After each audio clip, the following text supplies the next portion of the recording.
ورحمۃ اللہ وبرکاتہ۔ الحمد للہ وحدہ والصلاۃ والسلام علی من لا نبی بعدہ۔ فقال اللہ تبارک و تعالی کما ورد فی سورۃ البقرہ فاعوذ باللہ من الشیطان الرجیم بسم اللہ الرحمن الرحیم یا ایہا الذین آمنوا انفقوا مما رزقناکم من قبل ان یأتی یوم لا بیع فیہ ولا خلۃ ولا شفاعۃ والکافرون هم الظالمون۔ اللہم صلی علی نبینا محمد وعلی آل محمد۔ رب اشرح لی صدری ویسر لی امری واحلل عقدۃ من لسانی یفقہوا قولی۔ رب یسر ولا تعسر وتمم بالخیر وبک نستعین، آمین یا رب العالمین۔ ذوی الاحتشام بزرگوں، قابل صد احترام نوجوان ساتھیوں، کل کی کل حمد و ثنا، تعریف اور توصیف، کبریائی اور بڑائی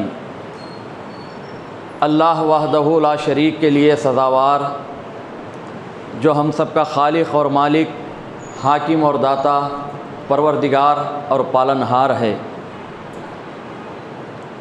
ہر قسم کے نظر و نیاز اللہ تبارک و تعالیٰ کے لیے ہی ہے۔ سجدہ، قیام، رکوع، جتنے عبادت کے انسان طور طریقے سوچ سکتا ہے وہ سب اللہ رب العالمین کے لیے ہے۔ کروڑہا درود و سلام ہوں تمام نبیوں اور رسولوں پر، بالخصوص نبوت و رسالت کی آخری کڑی خاتم النبیین رحمۃ للعالمین جناب محمد الرسول اللہ صلی اللہ علیہ وسلم پر، جن کے ذریعے سے اللہ تبارک و تعالیٰ نے نبوت کو، رسالت کو ختم فرمایا، ہدایت، آفاقی ہدایت کی تکمیل فرمائی۔ قرآن مجید جیسی عظیم الشان کتاب کی تکمیل ہوئی۔ میری اور آپ کی رہنمائی کے لیے اللہ تبارک و تعالیٰ نے جتنے انتظامات قیامت کی دیواروں تک انسانوں کو چاہیے، وہ تمام انتظامات اللہ کے رسول صلی اللہ علیہ وسلم کے ذریعے سے تکمیل فرمائی۔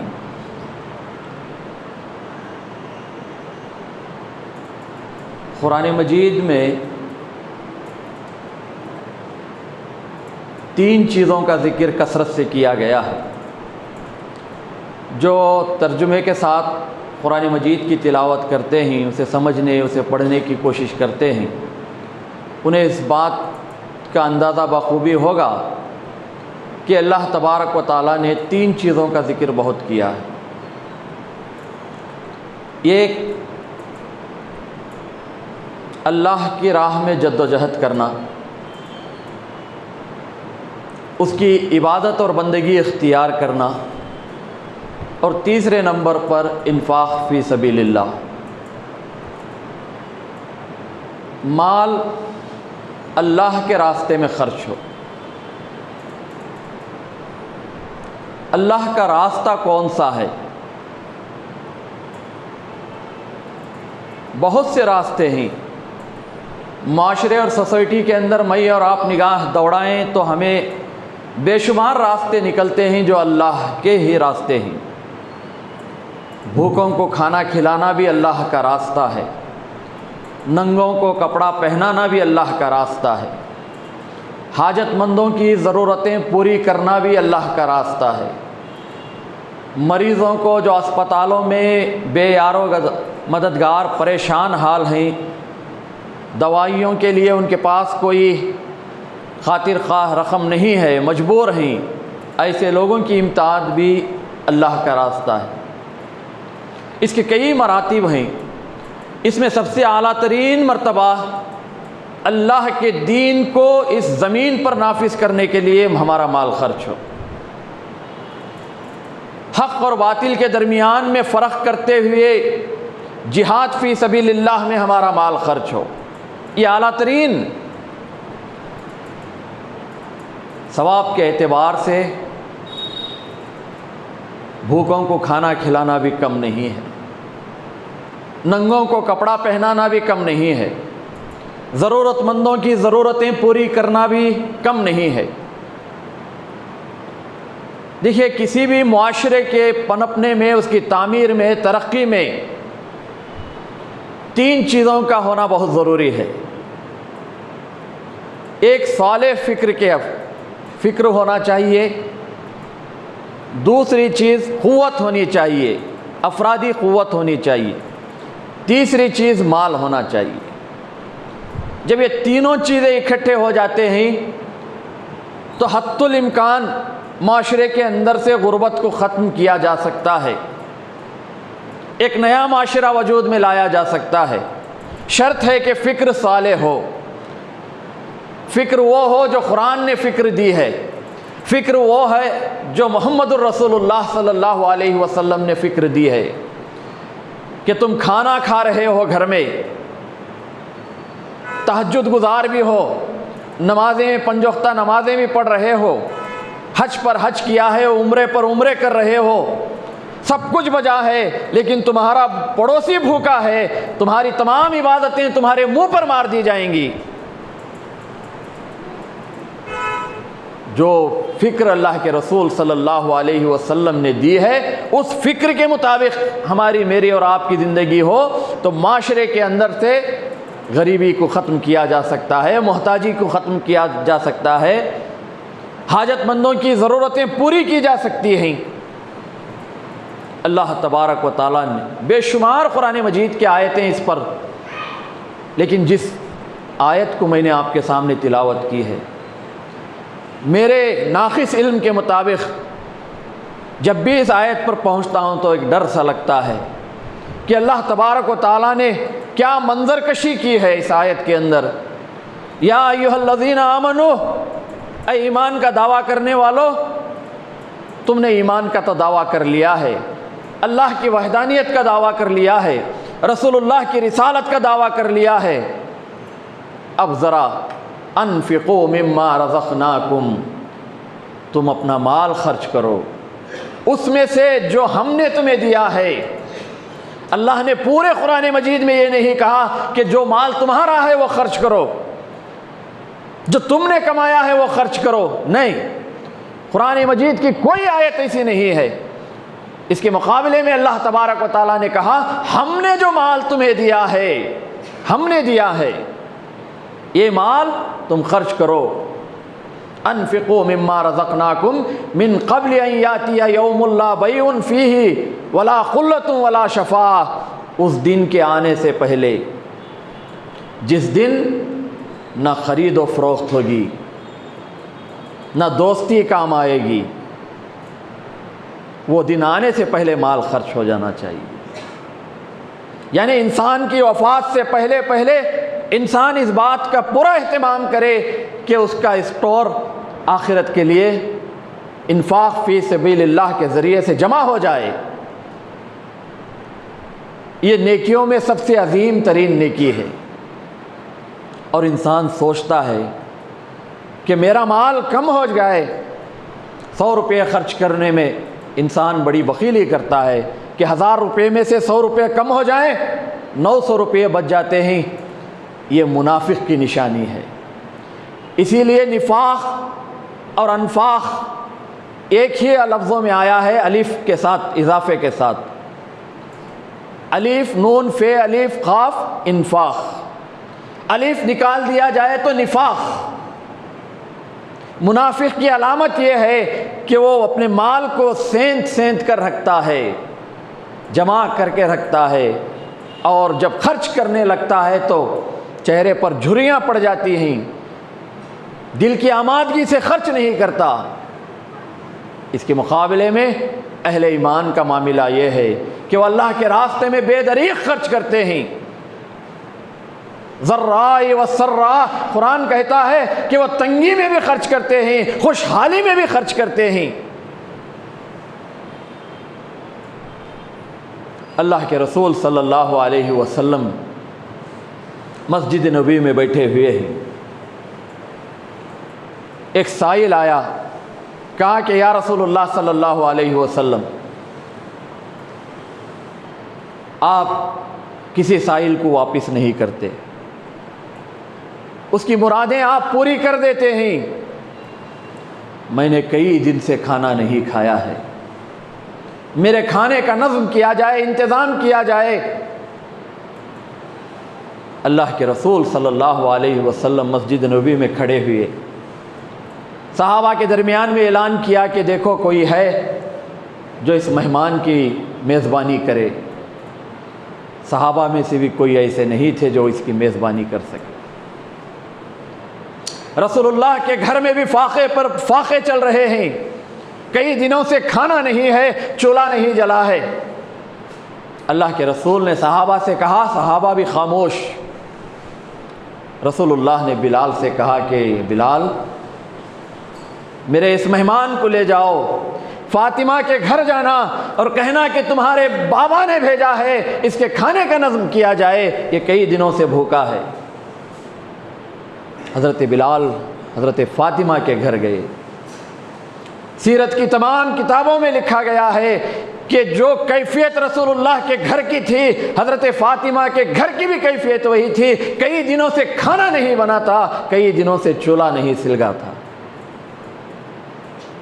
بلال نے جب کہا کہ آپ کے بابا نے بھیجا ہے، حضرت فاطمہ نے یمنی چادر، اللہ کے رسول صلی اللہ علیہ وسلم حضرت فاطمہ کی رخصتی کے وقت بیٹی کو تحفتاً یمنی چادر دیے تھے، اس چادر کو بھیجا یہودی کے پاس، اسے رہن رکھو اور کچھ گندم دے دو۔ وہ رہن رکھا گیا، گندم لائی گئی، اسے پیس کر اس کی روٹیاں بنا کر حضرت فاطمہ نے کھلائیں، تنگ دستی میں بھی کھلائیں۔ خود کے لیے کھانا نہیں ہے۔ یہ اہل ایمان کا شیوا یہ ہے کہ وہ دوسروں کی مجبوری پر، دوسروں کی بھوکمری پر، دوسروں کی بیماریوں پر تڑپ اٹھتے ہیں، اور ہونا بھی چاہیے۔ اور آپ دیکھیں گے کہ آپ نے 100 روپے خرچ کیے ہیں، آپ کے پاس صرف 200 روپے ہیں، 100 روپے آپ نے اللہ کے راستے میں دے دیا ہے، 100 روپے آپ کے پاس باقی ہے۔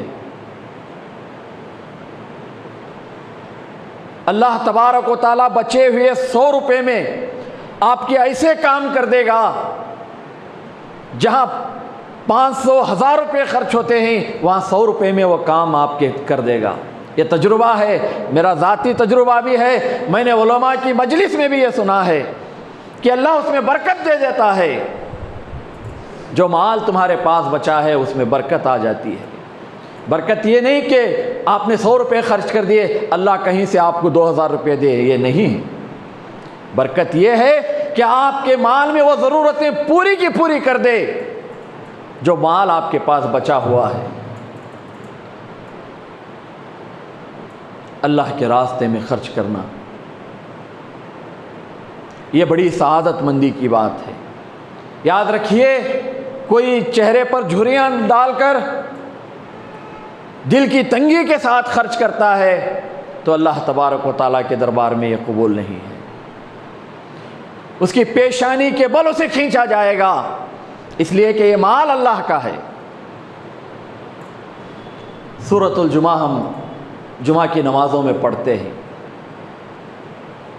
وَإِذَا قُضِيَتِ الصَّلَاةُ فَانتَشِرُوا فِي الْأَرْضِ وَابْتَغُوا مِنْ فَضْلِ اللَّهِ۔ ترجمان القرآن آپ اٹھائیے، اس کی تشریح، اس کی تفسیر آپ پڑھیے۔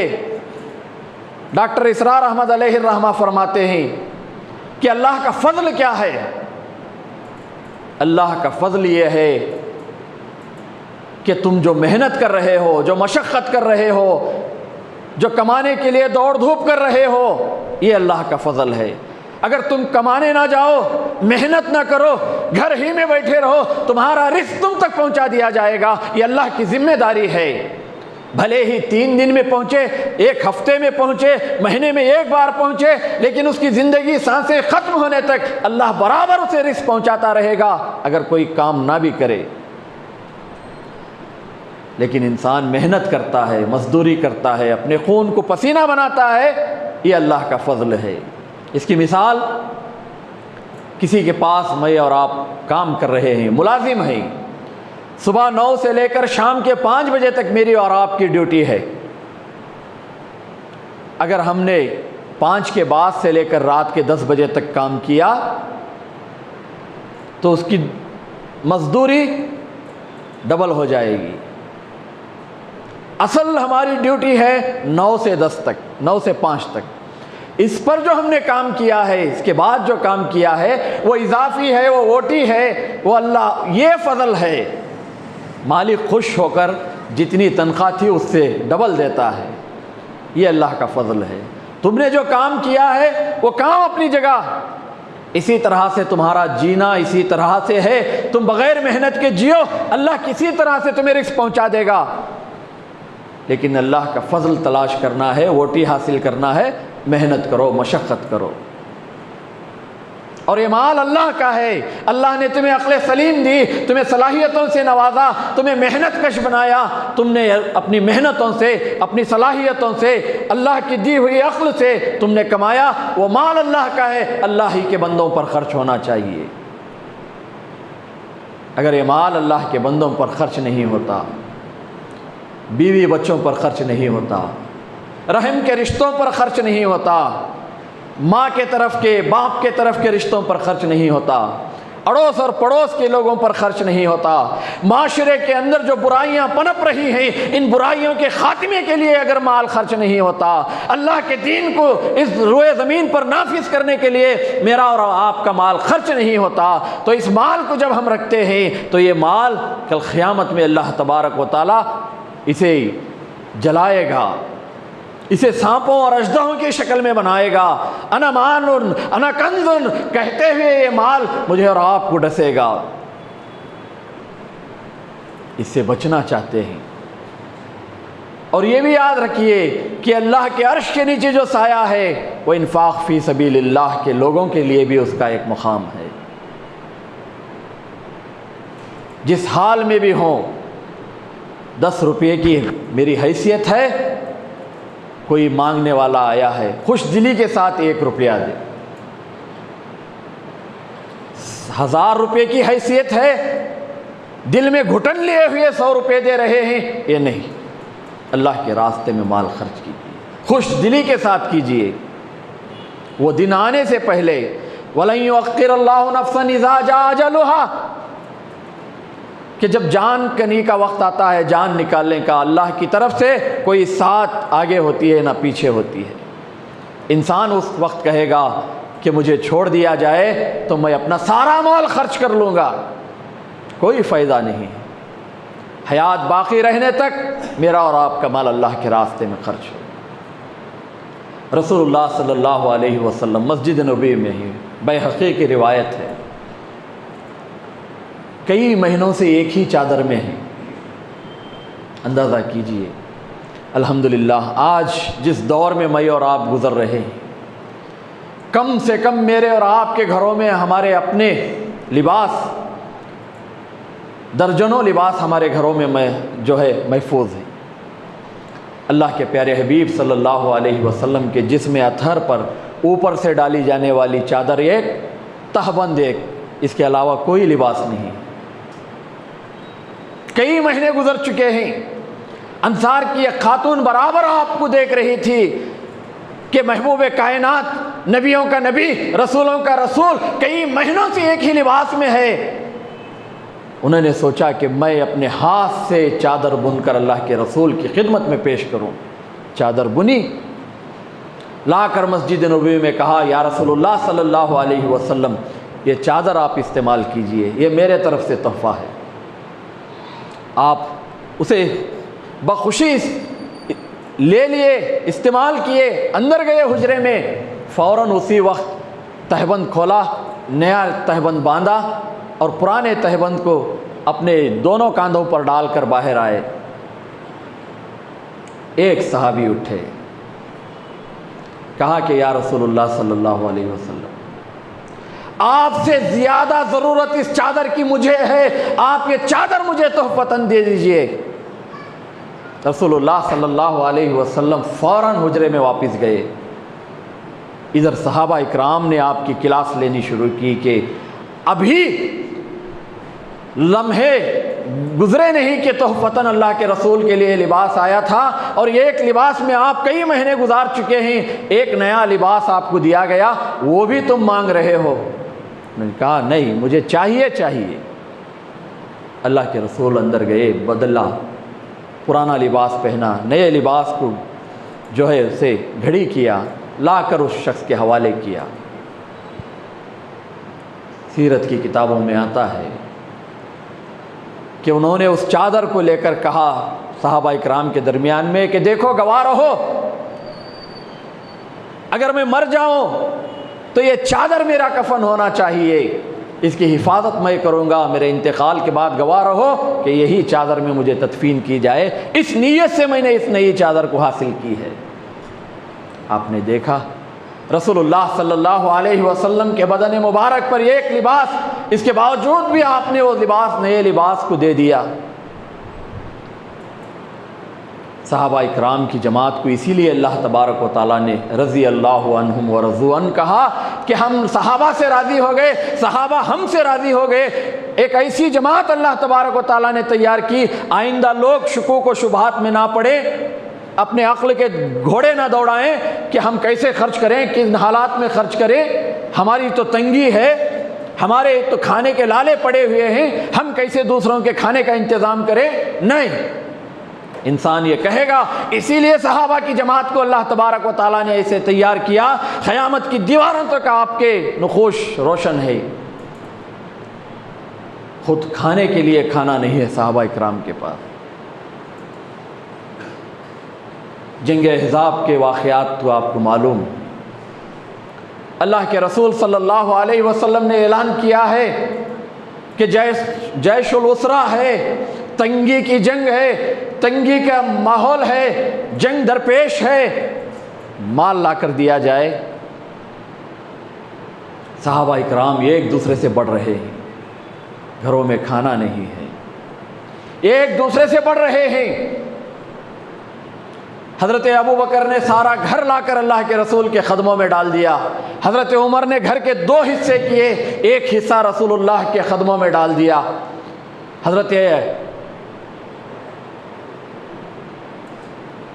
اللہ کے رسول صلی اللہ علیہ وسلم کے صحابی عبد الرحمن بن عوف نے کئی 100 اونٹ اللہ کے راستے میں دے دیے. حضرت عثمان کی باری آئی, مسجد نبوی میں کھڑے ہوئے, کہا یا رسول اللہ صلی اللہ علیہ وسلم 100 سرخ اونٹ میرے نام سے لکھے جائیں. صرف 100 اونٹ نہیں, اس پر پورا اناج کے ساتھ لکھا جائے. عثمان کی طرف سے 100 اونٹ. پھر اللہ کے رسول نے اعلان کیا, پھر حضرت عثمان اٹھے کہ 100 اونٹ اور میرے طرف سے, ماں ساز و سامان کے.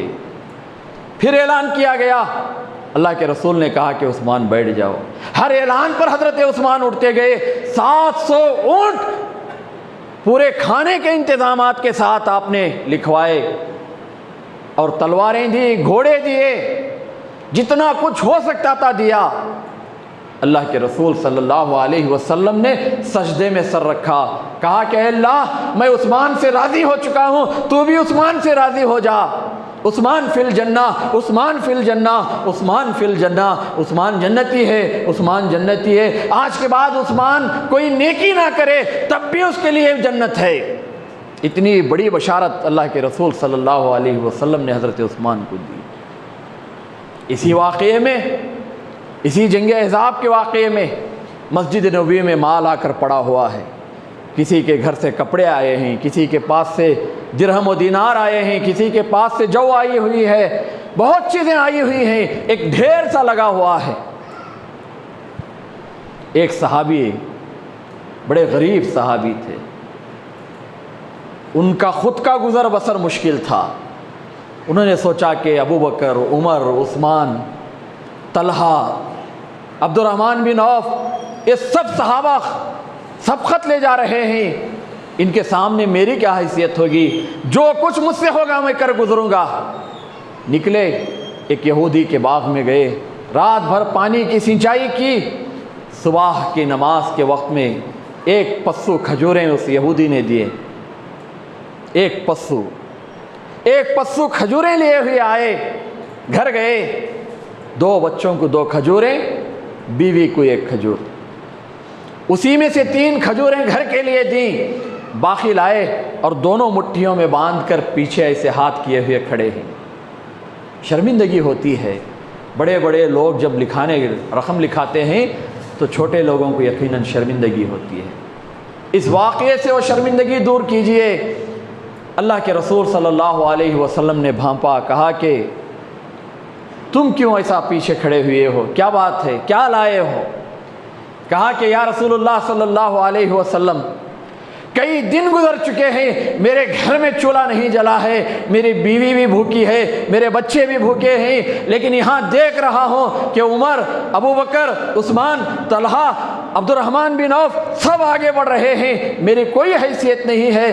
میں نے چاہا کہ میں بھی کچھ اس میں اپنا حصہ دوں، میں نے رات بھر یہودی کے کھیت میں سینچائی کی ہے اور یہ مٹھی بھر کھجور لایا ہوں۔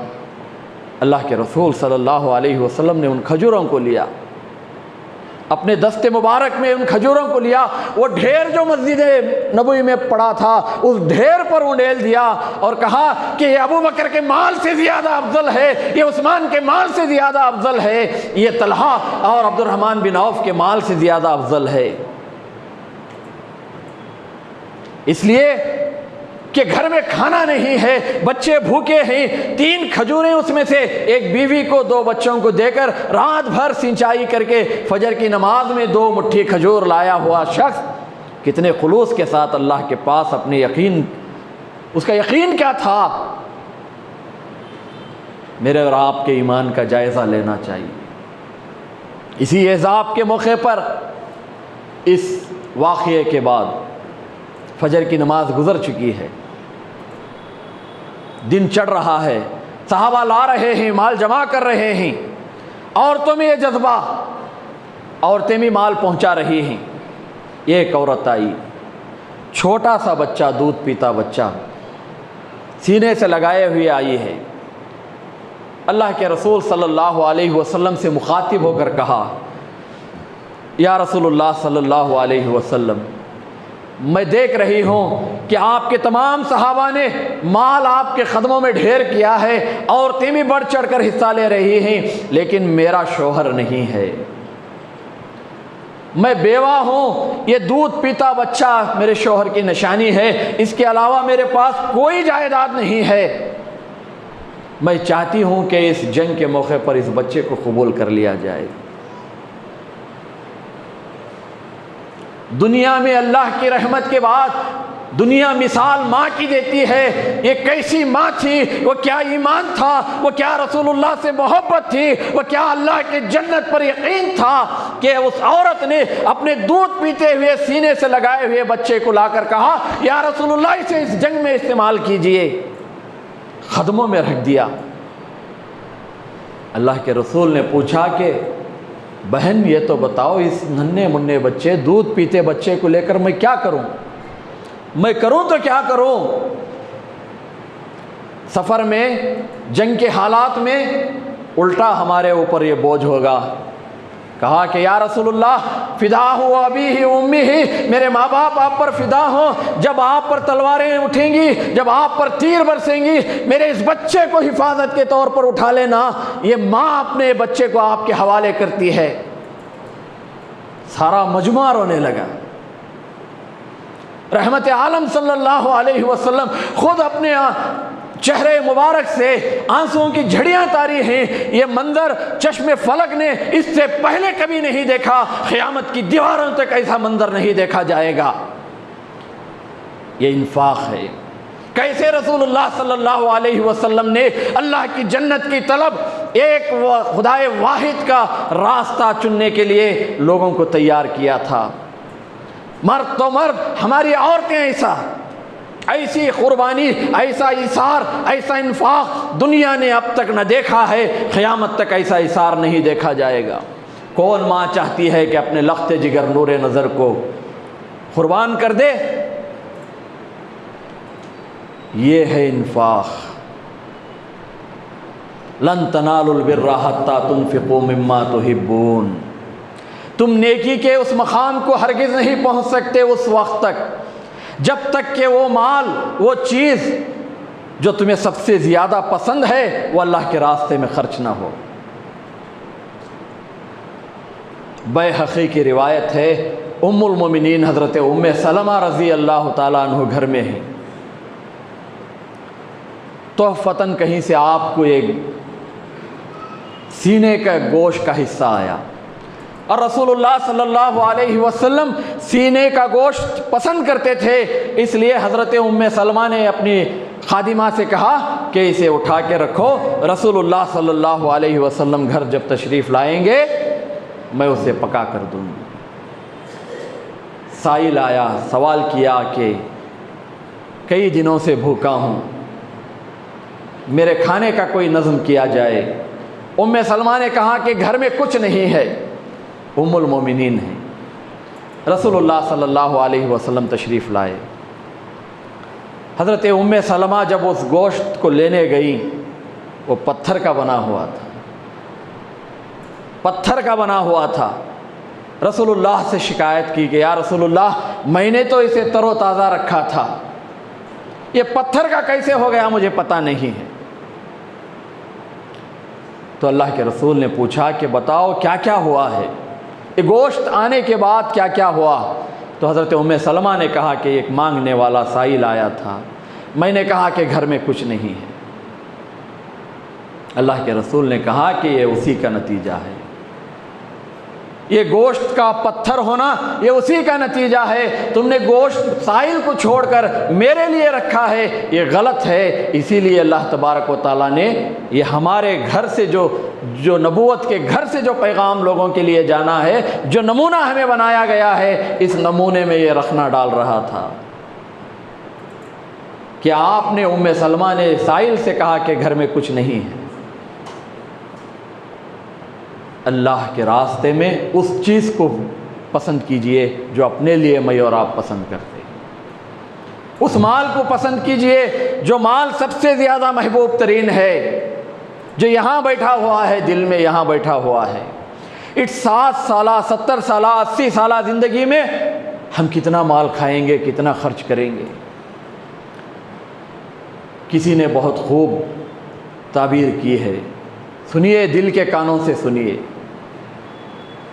صدقہ جاریہ آپ کو معلوم ہے، آپ نے کسی کو پڑھا دیا، وہ جب تک لوگوں کے سامنے درس و تدریس کرتا رہے گا، نصیحت کرتا رہے گا، اس کا ثواب آپ کو پہنچتا رہے گا۔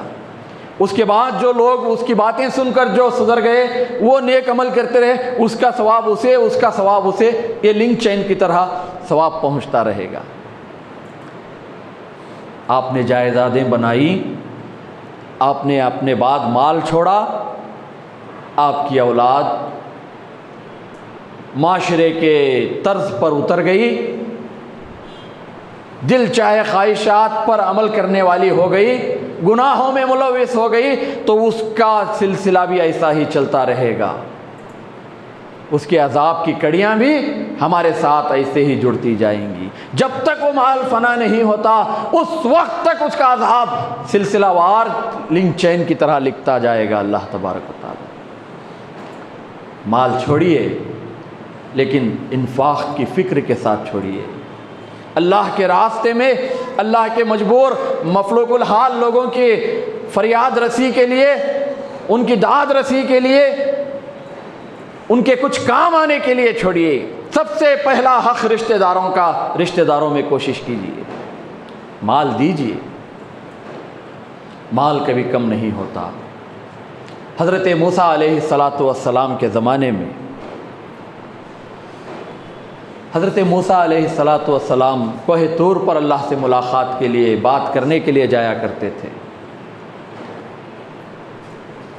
ایک مرتبہ جاتے ہوئے راستے میں ایک شخص ملا اور کہا کہ کلیم اللہ، آپ کا لقب تو کلیم اللہ ہے، اللہ سے آپ ڈائریکٹ کلام کرتے ہیں، بات چیت کرتے ہیں، اور طور سینا پر کئی دن اور رات اللہ سے گفتگو کرتے ہیں، اس کی عبادت کرتے ہیں۔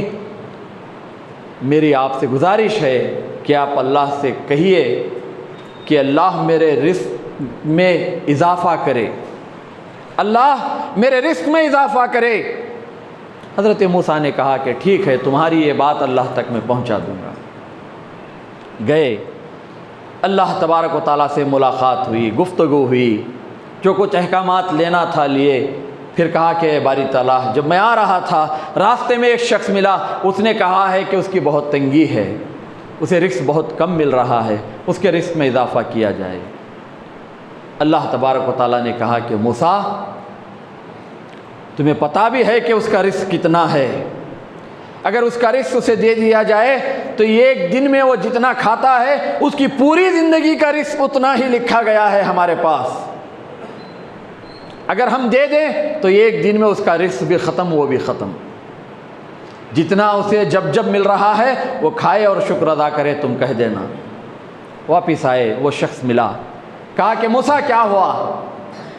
کہا کہ میں نے اللہ سے بات کی ہے، لیکن اللہ نے کہا ہے کہ تمہارا رزق بہت تھوڑا ہے، اگر تمہیں دے دیا جائے تو تم ایک دن میں کھا کے اسے ختم کر دو گے، تمہاری زندگی بھی ختم ہو جائے گی، لہذا جتنا رزق جب مل رہا ہے اس پر اللہ کا شکر ادا کرو۔ گئے، پھر دوسری مرتبہ جب طور سینا کو جانے لگے، وہی شخص ملا، کہا کہ موسیٰ تم اللہ سے دعا یہ کہنا کہ جتنا رزق میرے حصے میں لکھا گیا ہے وہ پورا دے دے، میں ایک ہی دن میں پیٹ بھر کر کھاؤں گا اور مر جاؤں گا، مجھے اس سے کوئی سروکار نہیں زندگی سے، میرا رزق مجھے دے دیا جائے، میں کھا لوں گا۔ حضرت موسیٰ گئے، ٹھیک ہے میں اللہ تک پیغام پہنچاؤں گا۔ موسیٰ علیہ السلام اللہ تبارک و تعالیٰ سے کہا کہ یہ ہے باری تعالیٰ، آتے ہوئے وہ شخص پھر ملا تھا، اس نے کہا ہے کہ اس کا جتنا رزق ہے اسے دے دیا جائے، وہ رزق کھا کے مر جانا چاہتا ہے لیکن ہفتوں انتظار کرنا نہیں چاہتا۔ ٹھیک ہے، جاؤ تم کہو کہ ہم نے اسے اس کا رزق دے دیا۔ موسیٰ علیہ السلام آئے، پہاڑ کے دامن میں بیٹھا ہوا تھا، پوچھا کہ موسیٰ کیا ہے؟ کہا کہ اللہ نے تمہارا رزق سینکشن کر دیا ہے، تمہاری زندگی بھر جتنا رزق تھا تمہیں دے دیا ہے، تم کھاؤ اور موج کرو۔ نکل گئے۔ تیسری مرتبہ آپ جانے لگے ہیں حضرت موسیٰ علیہ السلام، کیا دیکھتے ہیں کہ وہ شخص بڑی بڑی دیگیں چڑھائے ہوئے لنگر عام لوگوں کو کھانا کھلا رہا ہے، غریبوں کو، یتیموں کو، مسکینوں کو، شہر کے تمام لوگوں کو بڑی بڑی دیگیں چڑھی ہوئی ہیں۔ موسیٰ دیکھے، پریشان ہوئے، حیران پریشان ہو کر گئے اور اللہ سے کہا کہ باری تعالیٰ، تو نے تو کہا تھا کہ اس کا رزق اتنا کم ہے کہ اسے دے دیا جائے تو ایک دن میں اس کا رزق ختم ہو جاتا ہے، لیکن میں ابھی دیکھ کے آ رہا ہوں وہ تو دیگوں پر دیگیں چڑھا کر لوگوں کی ضیافت کر رہا ہے۔ اللہ نے کہا کہ موسیٰ یاد رکھو، جو شخص شکر گزاری کے ساتھ جتنا میرے راستے میں دیتا ہے میں اتنا اسے ڈبل دے دیتا ہوں۔ اس شخص کو جتنا میں نے رزق دیا تھا اس میں سے اس نے آدھا رزق غریبوں میں دے دیا، ایک مانگنے والے کو دے دیا، پھر میں نے اسے اضافہ کیا، پھر جو اضافہ شدہ رزق تھا اس میں اور 2 افراد کو اس نے دیا، پھر میں نے اسے اضافہ کیا، اسی طرح اضافہ ہوتا جا رہا ہے، اسے دیتا جا رہا ہے اور میں یہاں سے اسے دیتا جا رہا ہوں۔ یہ ہے اصل میں ہم دینے والے بنے، اللہ کہاں کہاں سے جھرے نکالے گا ہمیں پتہ نہیں۔ وَمَن يَخْرَجَ اللَّهُ، اللہ کے راستے کہاں سے نکلیں گے ہمیں اس کا پتہ نہیں۔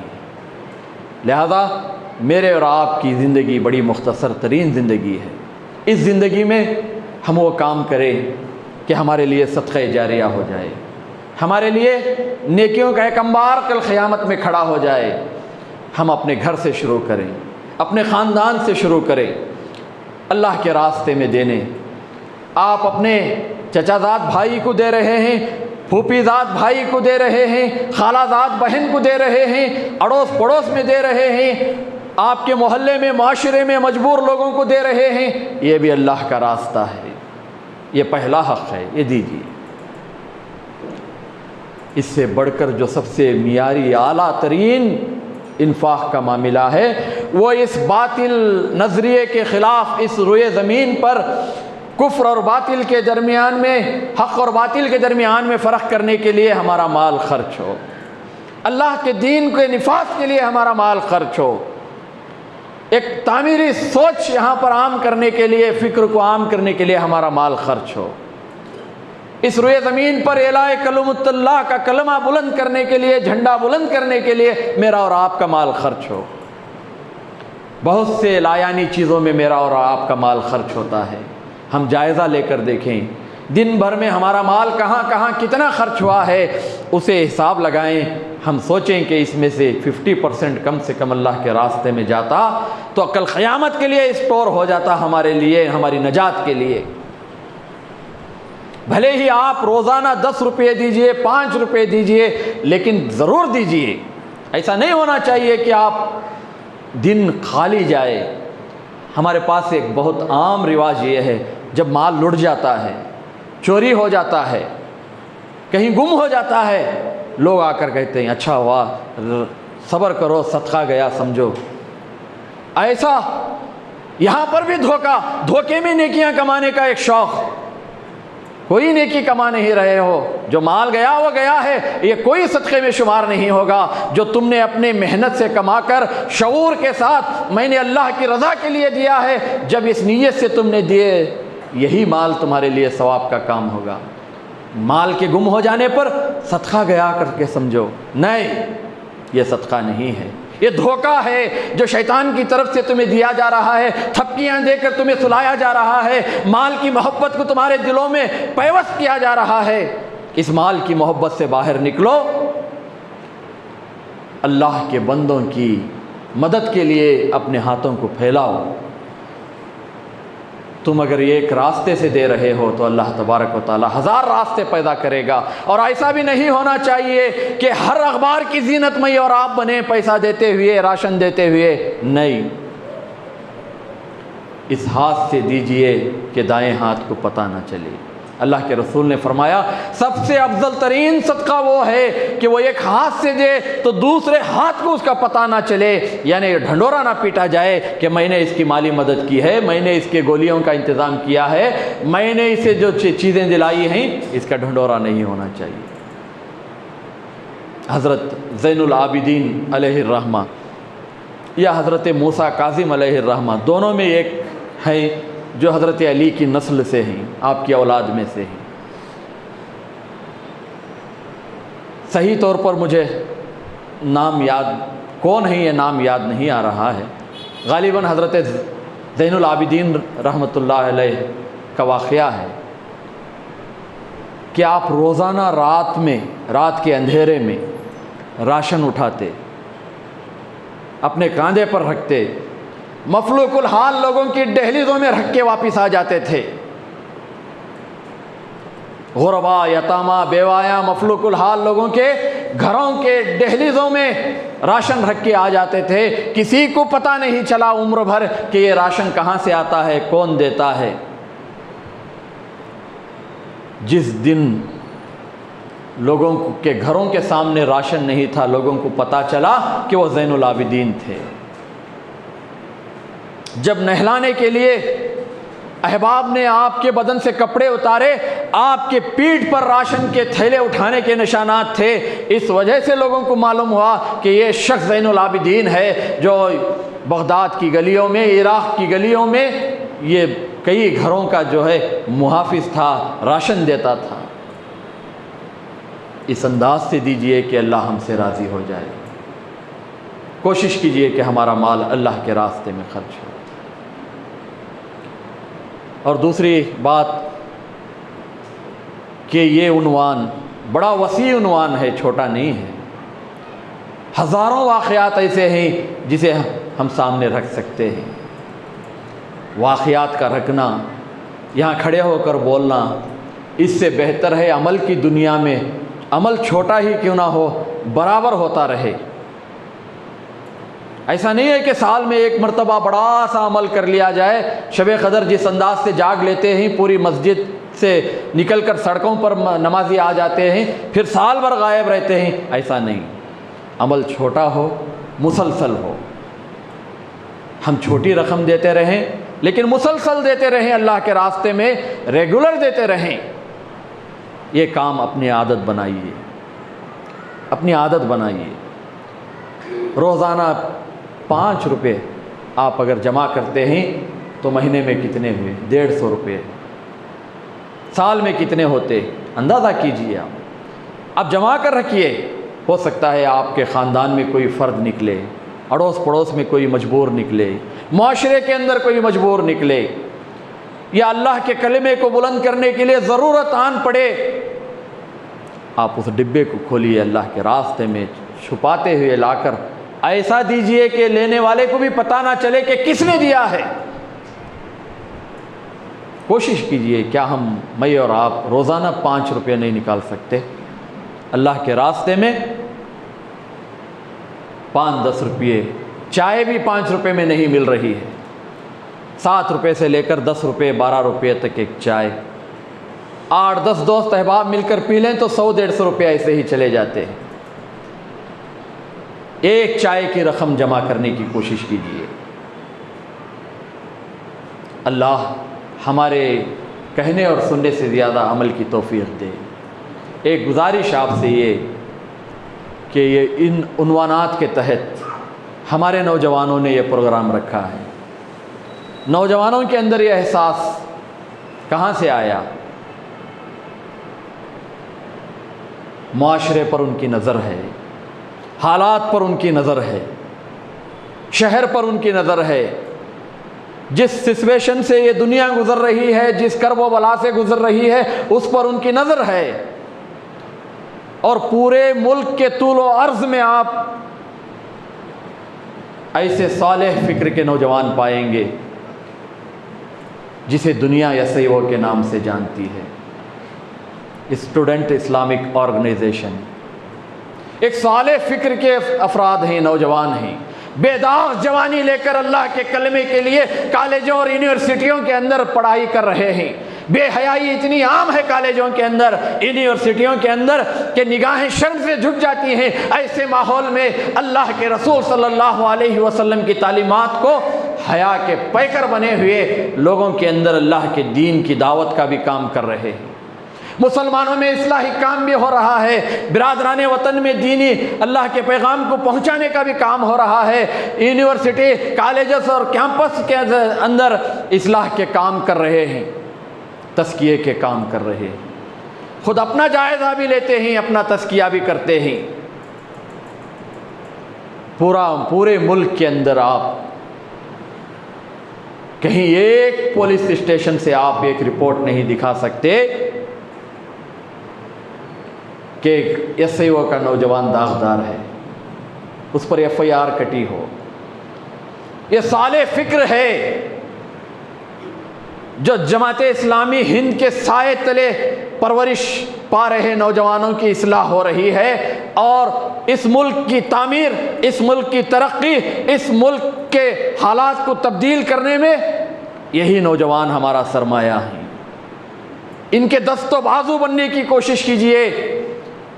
انہیں ہر محاذ پر آپ کی مدد کی ضرورت ہے، ہر محاذ پر آپ ان کی مدد کیجیے، صرف مال دے کر مدد نہ کیجیے۔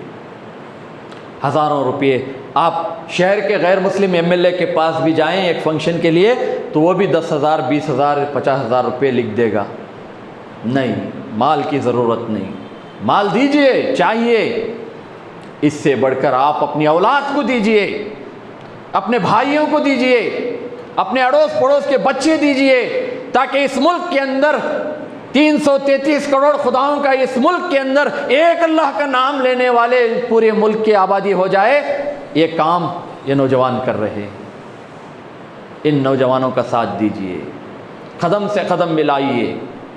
ایسے صالح فکر کے افراد آپ کو معاشرے کے اندر نہیں ملیں گے۔ آپ کسی بھی کالج کے اندر جائیے، تحقیق کیجئے، نام دے کر کے SIO کے لڑکے یہ ہیں، ان کے تعلق سے کہیے، کوئی انگلی اٹھا کر نہیں کہے گا۔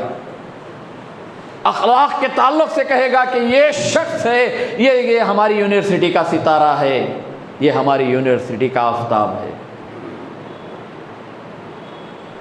ہمارے بچے کہاں کہاں جا رہے ہیں، کس معاشرے میں جی رہے ہیں۔ نیٹ کا زمانہ ہے، پہلے کا زمانہ جو آج سے 20-25 سال پہلے کا زمانہ نیکیوں کی حفاظت کا زمانہ تھا۔ آج کا زمانہ نیکیوں کو مٹانے کا زمانہ ہے۔ فون جتنے فوائد اس کے ہیں اس سے کہیں زیادہ نقصانات ہیں۔ کس سے بات ہو رہی ہے، کہاں بات ہو رہی ہے، کیا دیکھا جا رہا ہے، کسی کو کچھ پتہ نہیں۔ کڑی سے کڑی نظر بچوں پر رکھیے۔ ہر ایک جرم سے، ہر ایک گناہ سے، ہر ایک عیب سے آپ اپنی اولاد کی حفاظت کرنا چاہتے ہیں تو ملک کے اندر پھیلی ہوئی اس نوجوانوں کی تنظیم SIO سے اپنے بچوں کو جوڑیے، ان کے زندگی کو اس دنیا میں بھی روشن کیجئے، آخرت تو انشاءاللہ اس سے جڑ جائیں گے تو بہتر طریقے سے آخرت بنے گی۔ SIO کے جھنڈے تلے اپنی اولاد کو پیش کیجئے، اپنے اڑوس پڑوس کے بچوں کو پیش کیجئے، جب بھی آپ کے پاس آئیں ان کی مدد کیجئے۔ میں اللہ تبارک و تعالیٰ سے اس موقع پر دعا گو ہوں کہ اللہ تبارک و تعالیٰ مجھے اور آپ کو کہنے سے زیادہ، سننے سے زیادہ جو کچھ سنا گیا ہے، جو کچھ کہا گیا ہے، اس پر اے اللہ ہمیں تھوڑا بہت 2-4 قدم کی زندگی میں 2-4 قدم کی نیکیاں کمانے کی توفیق عطا فرما۔ اے اللہ ارحم الراحمین، ہمارے گناہوں کو معاف فرما، ہمارے خطاؤں کو درگزر فرما، ہم پر رحم فرما، ہمیں عافیت عطا فرما، ہمیں علم نافع عطا فرما، کشادہ رزق عطا فرما۔ اے اللہ ہمارے معاشرے کو صحیح رخ پر اے اللہ لانے کے لیے، اس کی سوچ کو بدلنے کے لیے، ایک نئی سوچ کے ساتھ، اسلامی افکار کے ساتھ معاشرے کو تعمیر کرنے کے لیے جو جماعتیں، جو تنظیمیں، نوجوانوں کی جو تنظیمیں کھڑی ہوئی ہیں، اے اللہ تو انہیں شاد و آباد رکھ۔ اے اللہ ارحم الراحمین ان کی غیبی مدد فرما، ان کی غیبی مدد فرما۔ اے اللہ اس روئے زمین پر بالخصوص اس خطہ ہند میں SIO کی اے اللہ تو حفاظت فرما، اے اللہ ان نوجوانوں کی حفاظت فرما۔ اے اللہ ارحم الراحمین ہماری دلی دعا ہے کہ اے اللہ تیرا دین اس روئے زمین پر قائم ہو جائے، اس کے اسباب اور ذرائع بنانے میں اے اللہ تو ہمیں بھی شامل فرما لے۔ اے اللہ ہماری کوششوں کو بھی قبول فرما۔ اے اللہ اے ارحم الراحمین جتنے لوگ پریشان حال ہیں ان کی پریشانیوں کو دور فرما، جو مقروض ہیں ان کے قرضوں کی ادائیگی کے اسباب مہیا فرما، جو بیمار ہیں انہیں کامل صحت و عافیت عطا فرما۔ اے اللہ ارحم الراحمین موسم کو اعتدال والا بنا۔ اے اللہ جن کے ماں باپ اس دنیا میں موجود ہیں ان کی خدمت کر کے جنت حاصل کرنے کی توفیق عطا فرما، جن کے ماں باپ اس دنیا سے رخصت ہو چکے ہیں اے اللہ تو انہیں اپنی جوار رحمت میں جگہ عطا فرما، ان کی مغفرت کے فیصلے فرما۔ اے اللہ فلسطین کے نہتے مسلمانوں کی مدد فرما، غزہ کے نہتے مسلمانوں کی مدد فرما، لبنان کے مظلوم مسلمانوں کی مدد فرما۔ اے اللہ ایران کا دست و بازو بن جا، اے اللہ تو ایران کو اپنی غیبی مدد عطا فرما۔ اے اللہ پورے اس دنیا کے اندر اے اللہ تیرے کلمے کو بلند رکھنے کے لیے، تیرے ایک نبیوں والے گھر کی حفاظت کے لیے اے اللہ 2-4 ملک والے کھڑے ہوئے ہیں، اے اللہ تو ان کی حفاظت فرما، اے اللہ تو ان کی حفاظت فرما۔ اے اللہ اس ملک کے اندر بھی ہمارے مساجدوں کی حفاظت فرما، ہمارے مدارسوں کی حفاظت فرما، ہمارے درگاہوں کی، خانقاہوں کی، وقف کے املاک کی، ہمارے تجارتوں کی، ہمارے بچوں کی، ہمارے ماؤں اور بہنوں کی، ہمارے تعلیمی اداروں کی اے اللہ تو حفاظت فرما۔ اے اللہ کہنے اور سننے سے زیادہ ہمیں عمل کی توفیق عطا فرما۔ اقول قولی ھذا واستغفر اللہ لی ولسائر المسلمین والمسلمات، والسلام علیکم ورحمۃ اللہ۔